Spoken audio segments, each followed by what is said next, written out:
this evening. I thought it was really clever the way you were able to relate your speech to the theme of this evening about films. Although having introduced that, you then sort of let go of that theme, didn't really relate to it again further on in your speech, which maybe you could have done. But the idea of your speech was to introduce yourself to the audience and for us to discover your existing skills. And you definitely did introduce yourself to all of us here. I think everyone knows a little bit more about Stephen now this evening. You told us the story of your life, starting with your childhood in Ayr, and then talking about your career with the fruit machines at Butlins, and then moving through to Edinburgh and your totally different job in accounts, which a lot of us can sympathise with. So just to go through the objectives, what strong points do you have already? I think you've got a very strong, confident stance. One thing that Stephen asked me about was to watch his movement. And I think you said last time you were moving about a lot. You didn't really move about hardly at all today. And I think maybe you could, on some occasions, have used just a little bit of movement.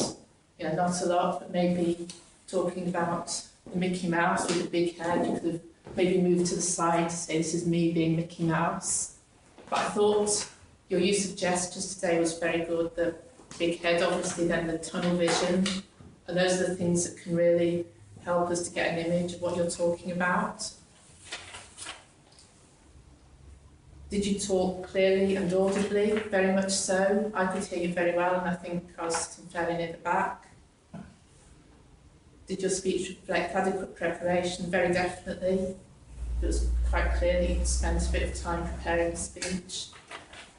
The speech had a very definite opening, and I liked the way that you wrapped it up at the end, linking back, talking about your children, and linking back to your childhood in Ayr.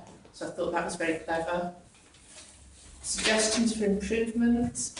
You'd asked me about your eye contact, and I thought you were definitely looking at everyone, not just concentrating on one or two people, but just occasionally you look up or look down.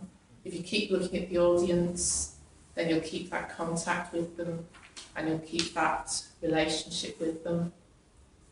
Apart from that, I thought the speech was excellent for an icebreaker, and I think you've already got a lot of strong points to work on. So I would keep on with the good things you've got going for you and just build on that. And obviously your next speech will just be getting a little bit more structure. So I think you've got a good career ahead of you.